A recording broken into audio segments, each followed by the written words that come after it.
It's a great day for our school. I think it's personally, I sincerely mean this, I think it's a great day for Kenpo. So wonderful to see so many different schools represented here and some people that have traveled so far to promote not only royal families, of course, but to show the respect to a man who's very easy to respect, and that's Paul Dye. So if I could have my students come up here first, I'd like to start with Susan Salinas.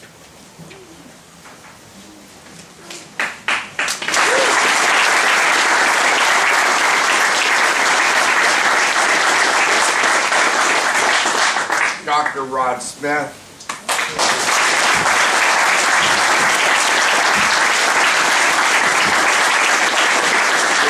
Virgil Bartolucci.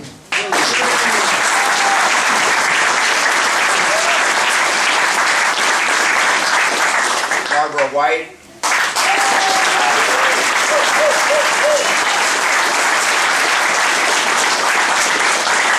And Vishal Shukla.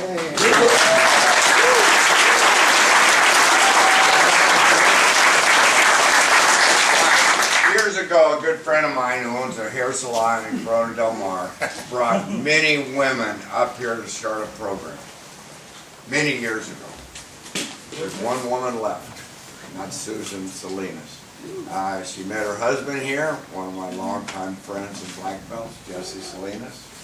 Yes, sir. She trains, she's here consistently, and just puts so much effort into what she does that I really am proud of her and what she's accomplished and gives back to the school. So Susan, very, very proud and happy for you. Okay. Dr. Rod Smith is a retired Coast Guard captain, retired from the Coast Guard, went to school, got his doctorate in economics. He's a professor at Long Beach State, one of the finer men that I know, and if you've ever seen been up here on a Saturday morning, you'll see Dr. Smith running the hills. He trains passionately. He trains like a martial artist should train. And I have a lot of respect for him. He's the one that handles all of our money for royal families. He is a consistent leader. We were talking about him last night. Very quiet, not outspoken in any way. He just leads by example. And just a tremendously fine man that I'm so proud to see him advance today. Mr. Virgil Bartolucci, his idea originally was to throw a tournament for kids, or throw a charity tournament. And from there, this idea, about 15 years ago, is turned into this. You guys all being here to support this great event. Outstanding leader, outstanding teacher. Will be teaching, I believe, in Ireland this year in the Eddie. Yes, sir, he will be teaching. Teaches every year. He's taught in Chile, he's taught in Italy, he's taught in Germany. But he loves to help people, and he's just one of the finer men that I know. So, you guys, we don't have enough time in the day for me to tell you all the things I feel about my wife. I will say this. We got time. Now, I'll summarize in one sentence. Best person I ever met. Yes, sir.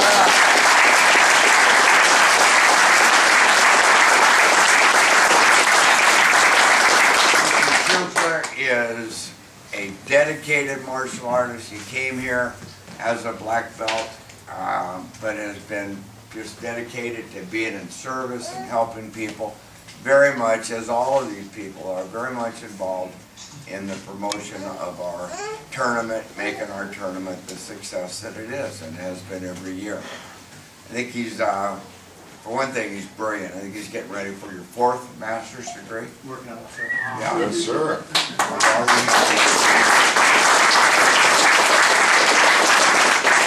You know, there's a saying I was talking about last year about standing tall, and the reason you get a chance to stand tall is you get to stand on the shoulders of wonderful people. And I can honestly say that that is the case today. So very proud of all of you. If I could have all of you on your knees, please.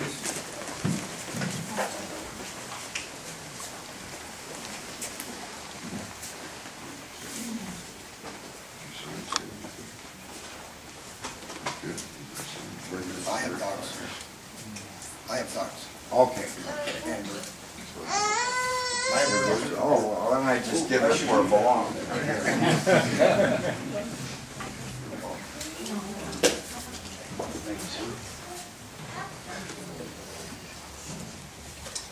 All right, Mr. McClure, would you bow? I just had a knee replacement. I won't be doing this part of it, but Mr. McClure is a great pinch hitter. Surrogate bower in person. Sure, could I ask something?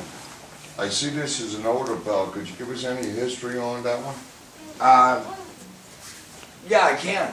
Because when she got it, it was brand new. But she works so hard. Of course. Daily, and that's why it's worn out. She's, you guys, my wife's training method is pretty much legendary. People that come in here and watch her train, you know, respect is something that's earned in the studio. You guys all know that. You can't purchase it. You can't demand it. You earn it through hard work and labor. And that's the reason Barbara's belt's worn. She wears it every day. I'll tell you, when I was sick a couple years ago, Barb would get up in the morning, fix me up with my IVs, come to work 8 hours at the hospital, she's a nurse, come to the studio, teach classes every day, and then come home and then fix me up with the IV, and then do the same thing the next day. So that's why. Thank you, sir. It's worn out.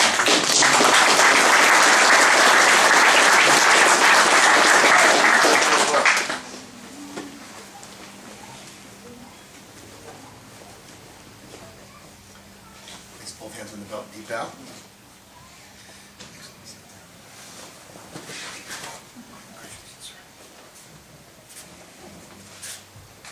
Hands on the belt, deep out.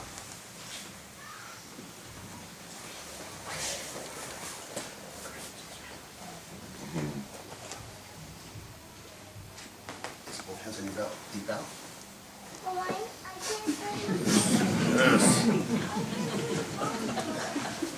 You can do it.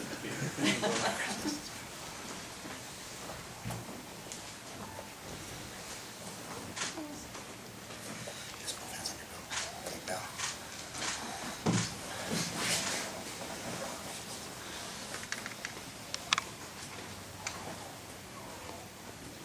Place both hands on your belt, deep out. All right, Mr. Schuklin and Miss Salinas, would you take your belts off, fold them 3 times, place them to your right side.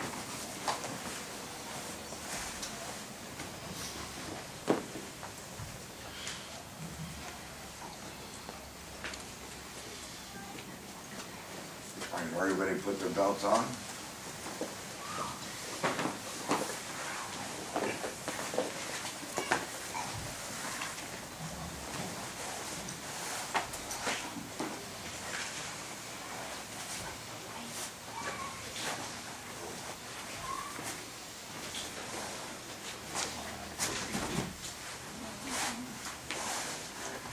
Good news for you is my knee's in a position where you cannot kick me. The bad news is I knocked more people out with my hand.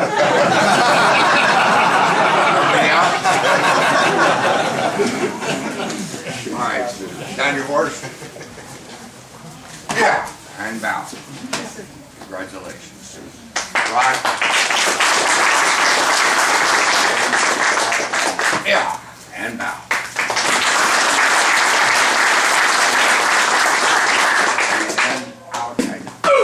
And down.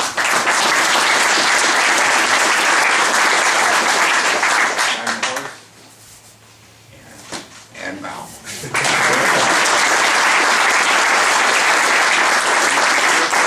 Breathe in, out, tighten up, and bow.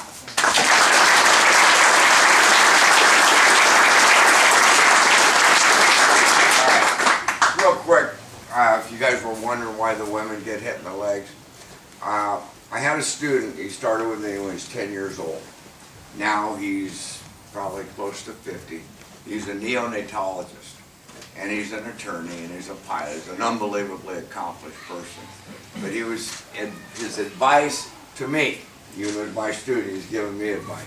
He said, we never kick a woman in the stomach. And the reason is he's seen too many babies that were born that had problems because they were struck in the stomach. So at our school, we never hit women in the stomach. It's not because they get any breaks on testing, because they don't. They don't get any breaks on workouts, because they don't. But in belt presentation, we don't kick to the stomach. I want to congratulate all of you and thank everybody for being here. Let's give them a hand.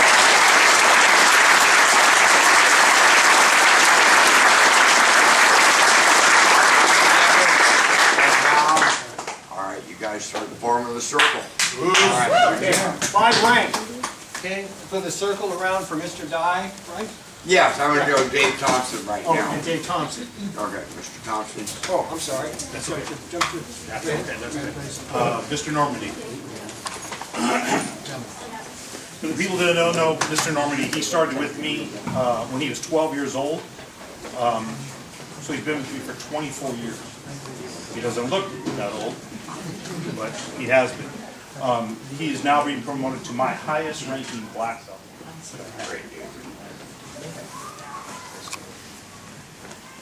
Now you gotta face this one. Better launch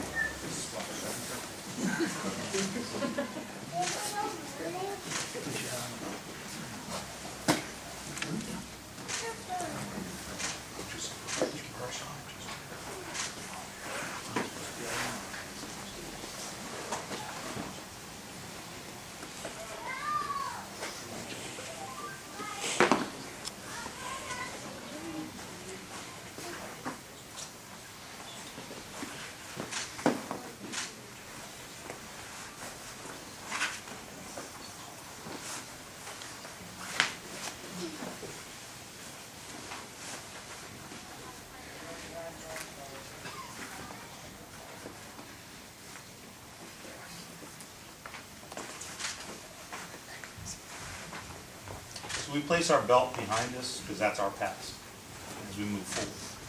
Mr. Norby's been very loyal, very dedicated to the Army. Unfortunately, I don't have any problem with my foot. Or my hand. But I'm not giving you a choice. He's taking a foot. Horse stance.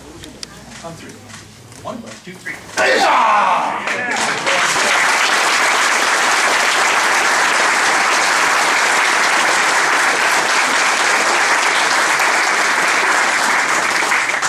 This will not be hard to do. We're going to say some nice things about Paul Dye. Mr. Dye, if you come up here in the front. Mr. Bleecker.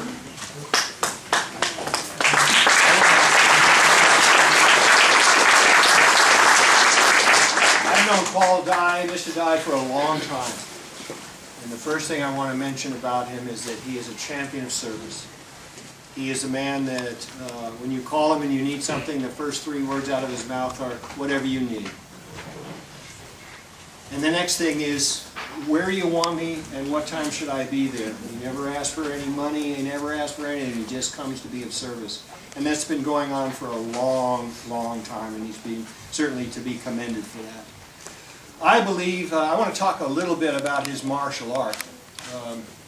I believe that when somebody goes to 10th, they should be a standalone 10th. And what I mean by that is that when you think of a 10th by name, there's a certain something about them that they stand alone. There's something that they truly excelled in above the others, or at least to a level where they stand out. Paul Dye, I believe that we have a spirit of Kenpo. I think that it's now worldwide, and I think it takes every single Kenpoist to have a piece of that spirit. You all have some. Everybody from the 10th degree to Tyson. Where's Tyson? He's around here somewhere. To the children. I knew you were. And we all have a piece of that. And it takes all of us universally to make up the full spirit of Kenpo.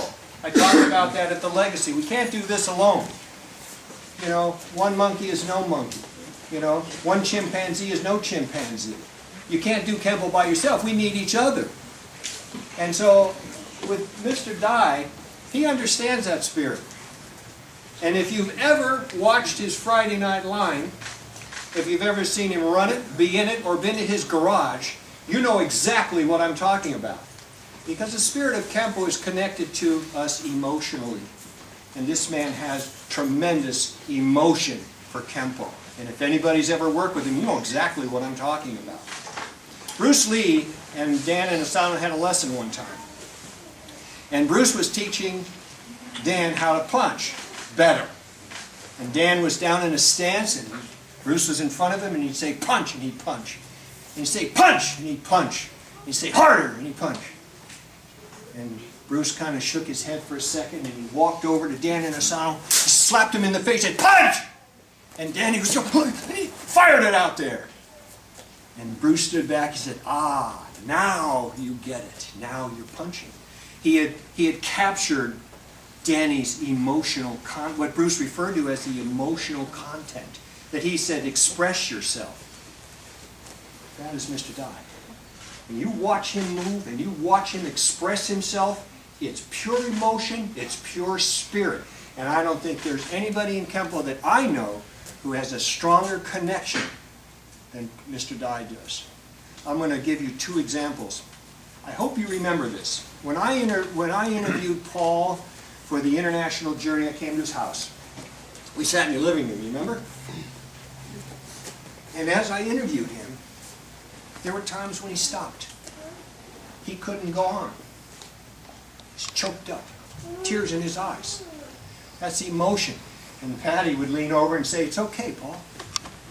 It's okay. That's emotion that he has. That's his emotional content that he has. That's his standalone. The other example that he has that I remember is he taught a seminar one time. And he walked in and he said, all you guys, and there were plenty there. It's a old house. It's full house. He said, take your belts off and sit down. I'm going to talk to you tonight about Ed Parker, our founder. I'm going to talk to you about our founder. Sit down, I'm going to talk to you about it. He spent the whole seminar, remember that? Spent the whole seminar talking about our founder. And what was he trying to do? He was trying to give them that emotional connection to our founder that he experiences. You know, every first generation black belt knows what that is. I had a fellow at the Legacy Awards last year walked up to me and said, you know, the new people today, they don't talk about Ed Parker. Everything seems like they don't care about him. They know who he is, they know his name, but they don't care about it, they don't mention him. And I said the reason why that is because they didn't know him. They don't have, first generation black belts who knew him have an emotional connection to him. If you're in Bob White's students here, your Ed Parker is Bob White, Mr. White. When we were coming up, Chuck will remember this, we didn't talk a whole lot about Professor Chow and James Matosi. We talked about Ed Parker, Mr. Parker. That was our emotional link, our connection. And that's what Mr. Dye was trying to connect with those people to give them that emotional content, that expression of the spirit that we have, which is the deepest depth of our martial arts. And I don't think there's anybody in Kenpo that I know, aside from Mr. Parker, who has a stronger connection to that spirit and that emotional content that Bruce Lee talked about than Mr. Dye. And I'm proud that he is here today to go to 10. I'm proud and grateful that you're my friend.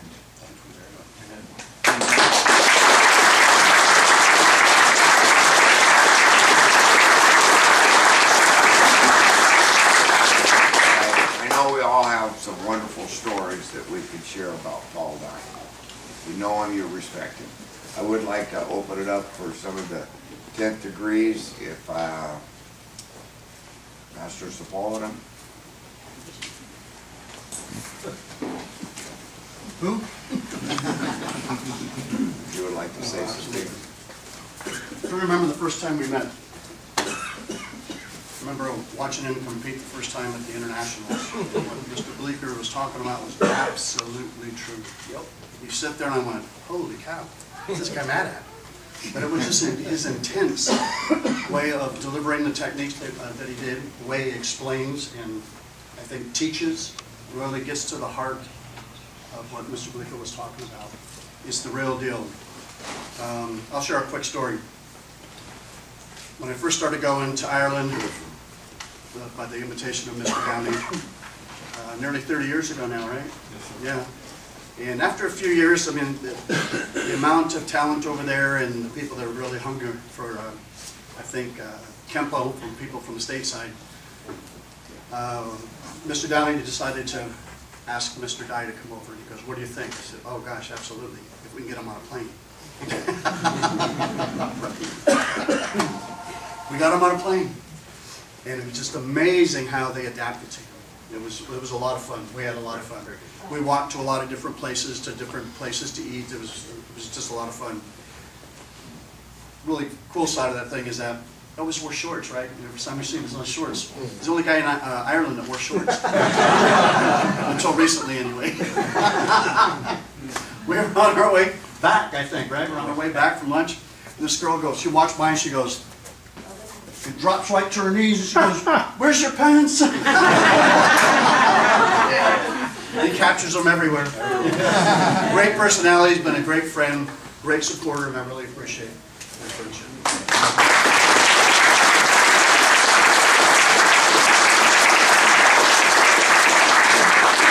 Maddie, would you like to say some words about your husband?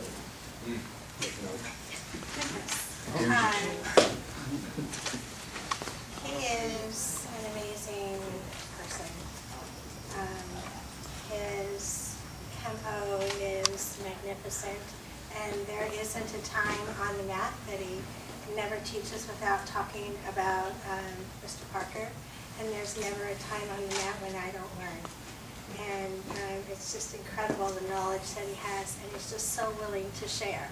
So all you have to do is ask him, and he's yours, you know, if he's a captive audience. But he used to do what we call get into the zone, and anything that ever worked out with him, it would be a long time before he'd come back down because he's got so much passion in his heart for it. And he's just a magnificent person, and I'm lucky that he's my instructor.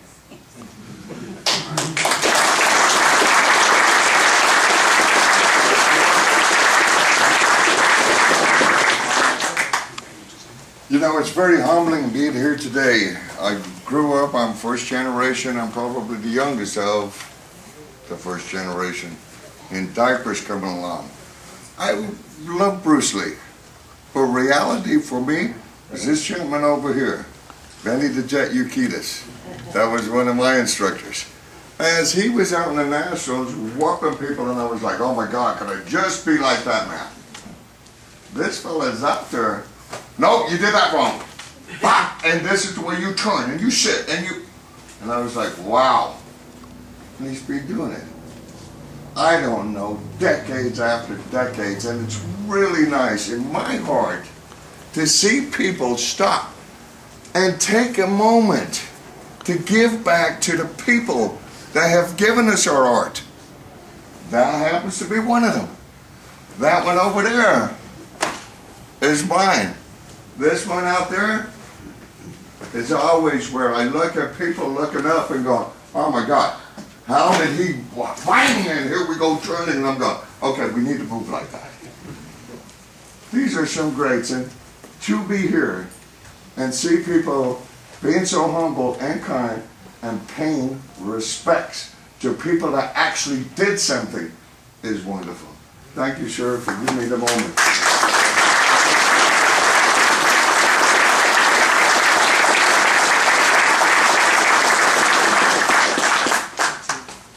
I'm going to regurgitate everything he said. I was 24 years old, we were on the mat internationals, and just speaking, we're all there doing our moves and hitting hard, and tap out!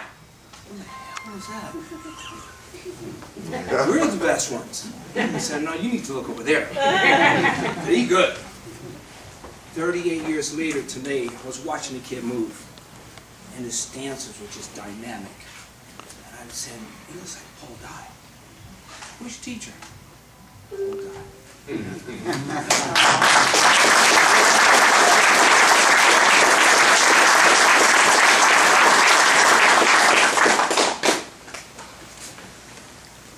Oh. He's like a tuning fork. when he first hit, you see that intensity, it's really strong. But when he comes out, you still see it reverberating through his body. It's a scary thing. So I had the pleasure of being able to train with him, and I love him to death. Thank you, sir.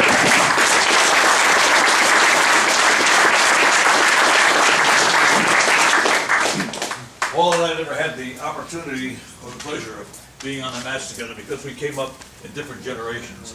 But I've known who you are since you are who you are. I've followed you, and welcome to the club.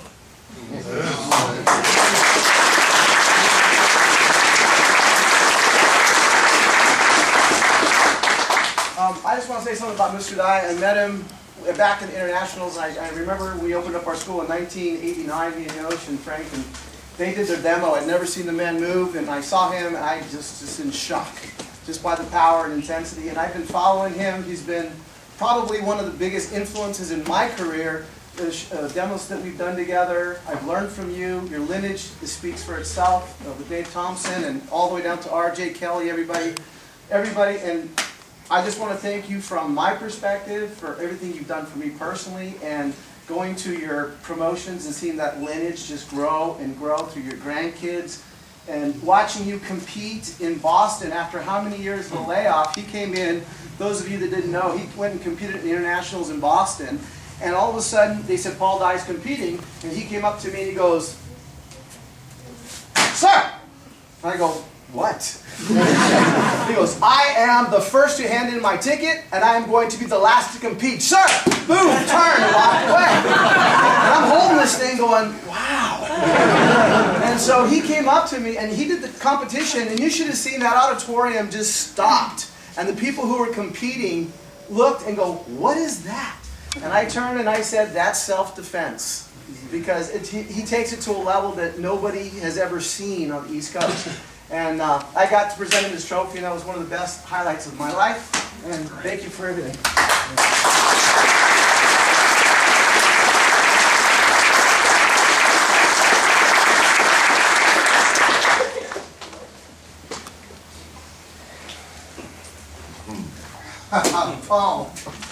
Paul and I, yeah, he's like a brother to me. He's just, I love him to death. What everybody said about him is absolutely the truth. He's intense, not only in his martial arts, but in his love for human beings.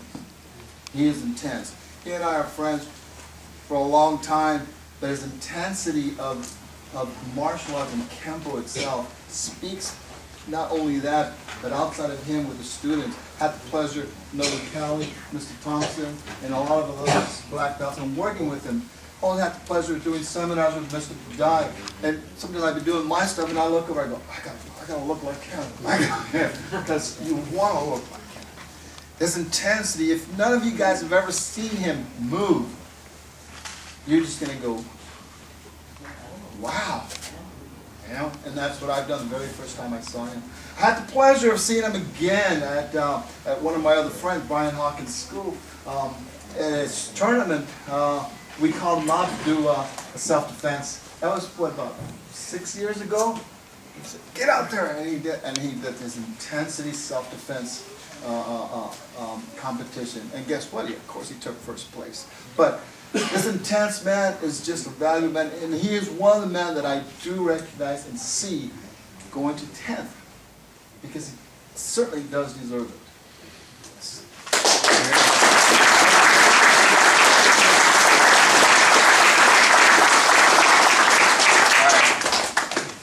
As the last speaker, I'd like to have his highest ranking student, Mr. David Thompson.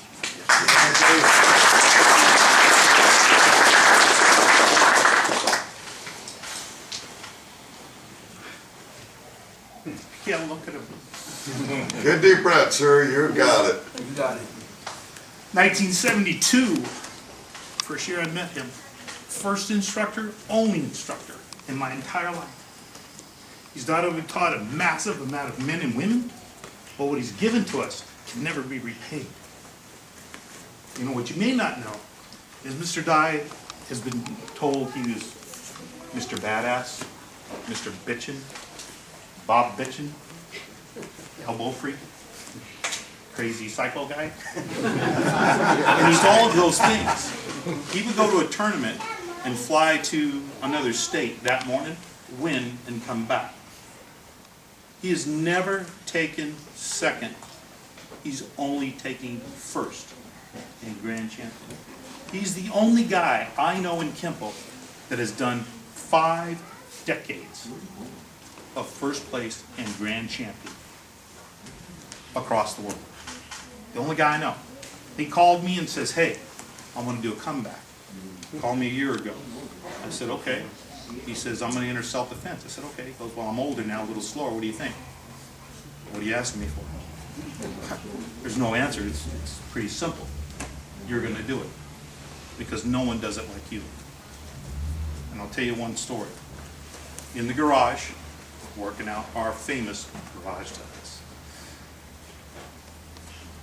Patty comes in, we're on the floor in the dark fighting. There's no lights.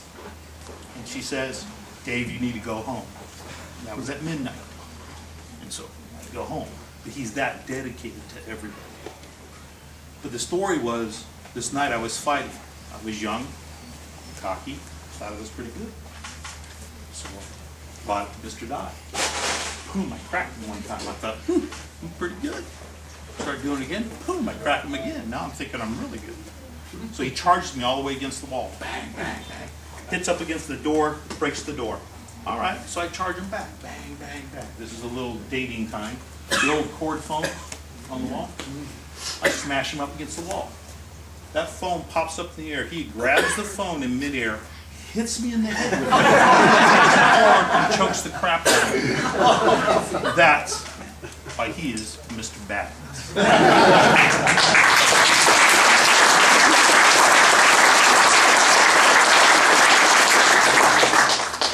will be loyal all my life.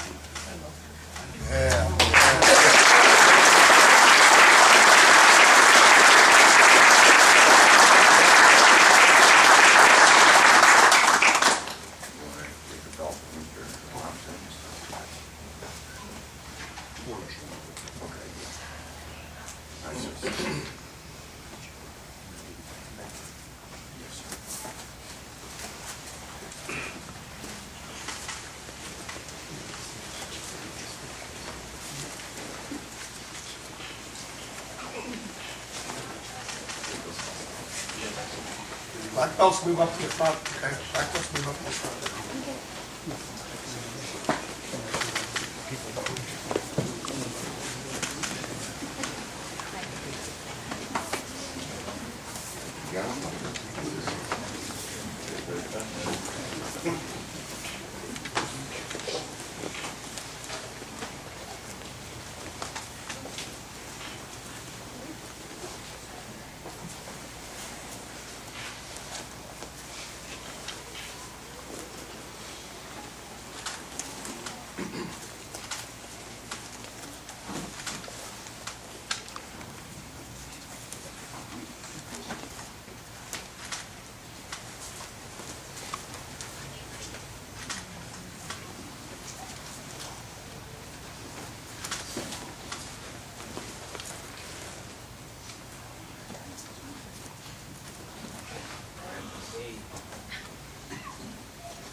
Wow.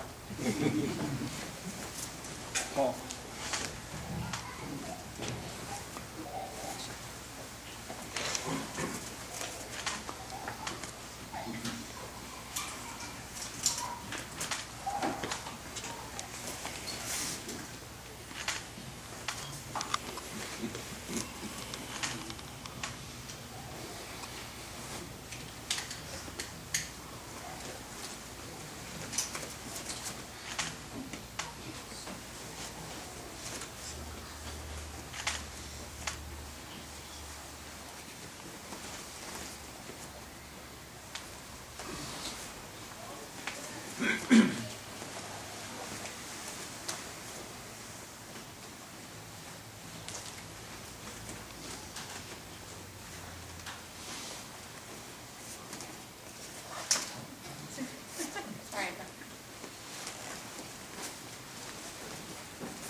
Sir, thank you for your service, and nothing but love from the Conway family.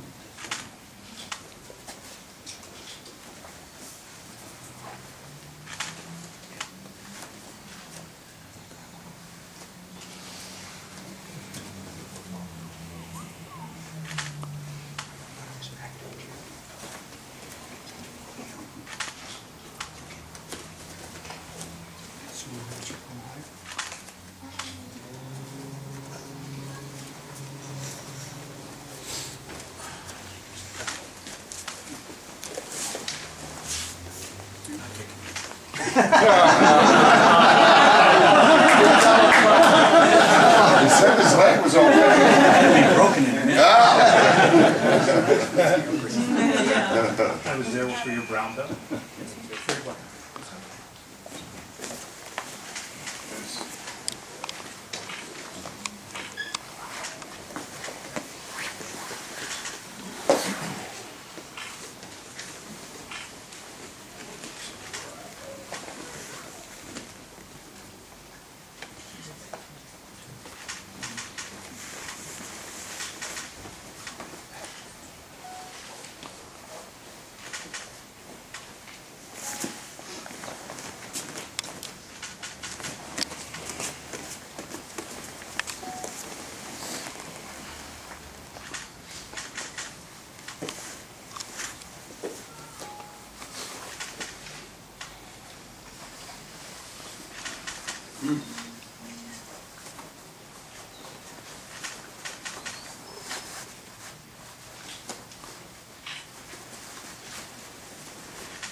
Everybody at attention stand. Let's turn and face Senior Master Paul Dye. Show our respect. Bow.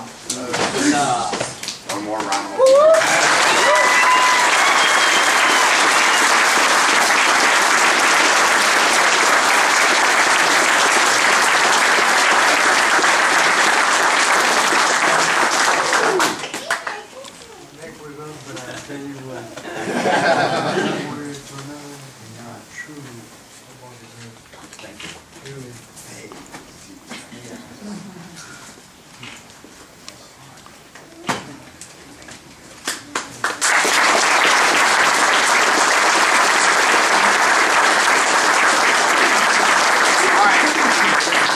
you get lined up very quickly for a picture, and we've got to get the seminars going. I need to hurt somebody. Okay. I'm on next.